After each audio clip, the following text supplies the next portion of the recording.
Hi guys, I have been dying to get home from work because I had my freeze dryer going and I'm so excited to pull this stuff out.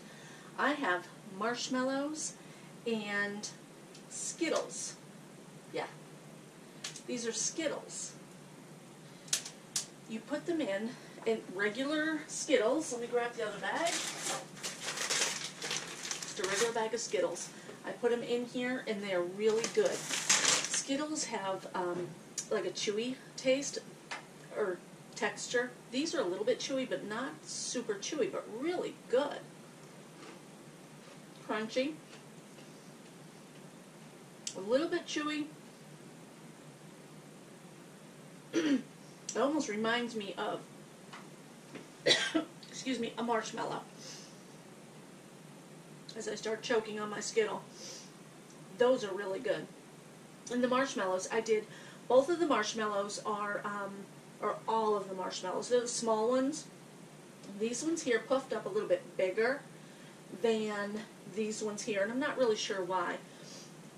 These were all level on the tray, just like these, but they puffed up and pushed everything, so this is the way I pulled it out. I have 2 layers. These are really good.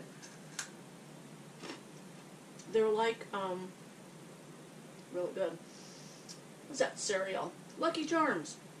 I like the marshmallows in the Lucky Charms.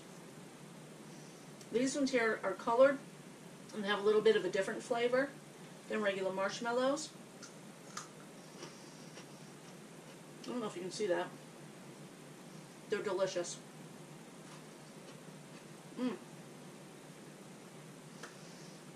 Somebody asked, why would you freeze dry Skittles? Well, why not? And I'm a part of a Facebook group that freeze dries. And they were talking about this, and I thought, well, I'm going to give it a try. This is what I am going to give to my husband's co-workers for Christmas. A little bit of this, a little bit of candy treats, and a little bit of cookies that I'll be making. I think this is going to be the hit, though. I really do. Just a simple, easy treat to make. Why do it? Because it's fun. So this is just a quick video of the freeze dryer. Definitely check it out, guys. It's not a bad product to have. So give me a like, give me a comment, and subscribe. Thanks.